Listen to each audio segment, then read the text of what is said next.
En Namibie, le président Nengola Mbumba a soutenu le 6 février 2025 la légitimité des élections de novembre 2024, écartant les accusations de l'opposition comme étant dénuées de fondement. Dans sa déclaration sous serment soumise avant l'audience du 10 février à la Cour suprême, Mbumba soutient que les griefs de l'opposition résultent davantage de leur échec électoral. Le procès prévu pour lundi concerne une demande soumise par le groupe d'opposition.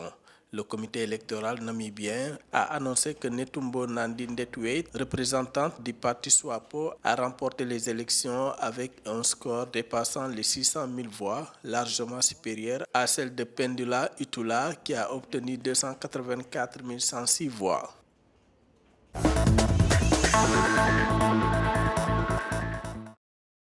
En Libye, l'agence de sécurité intérieure ISA a tenu une conférence de presse à Tripoli le 6 février 2025 pour réfuter les accusations du rapport des experts de l'ONU sur la Libye. L'ISA a affirmé que les prisonniers détenus sont légaux, a dénoncé les accusations de soutien à l'athéisme et à l'homosexualité et a annoncé avoir contré les tentatives d'infiltration migratoire et de prosélytisme chrétien dans le pays. L'ISA a également précisé qu'elle surveillait les activités d'espionnage menées par des services de renseignement internationaux.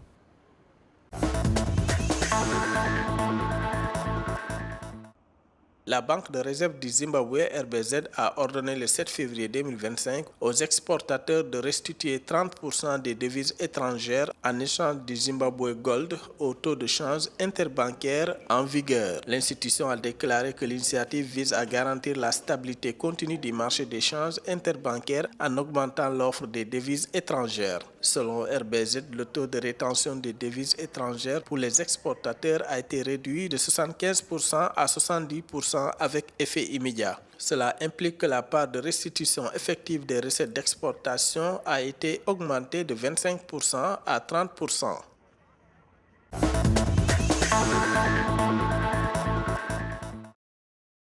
Le tourisme égyptien enregistre un record en 2024 avec 15,78 millions de visiteurs selon le ministre du Tourisme, Cherif Fati.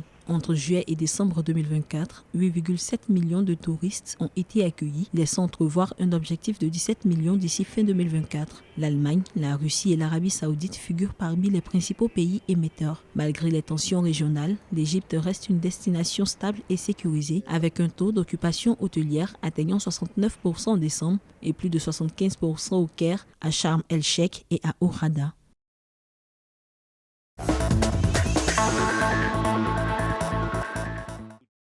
L'équipe senior féminine mozambicaine de basketball a été éliminée de la compétition Afrobasket 2025. Ceci fait suite à une défaite 65-58 face à l'Angola le 4 février 2025 lors du deuxième et ultime match de la phase qualificative du seul tour de la zone 6. Le Mozambique, qui avait gagné le premier match 50-44, devait éviter une défaite par 7 points ou plus pour rester en lice. Malheureusement, ses espoirs se sont évanouis dans les ultimes secondes du jeu. En conséquence, le Mozambique n'a pas réussi à se qualifier pour la plus grande compétition sportive du continent, tandis que l'Angola a obtenu une place à l'Afrobasket 2025.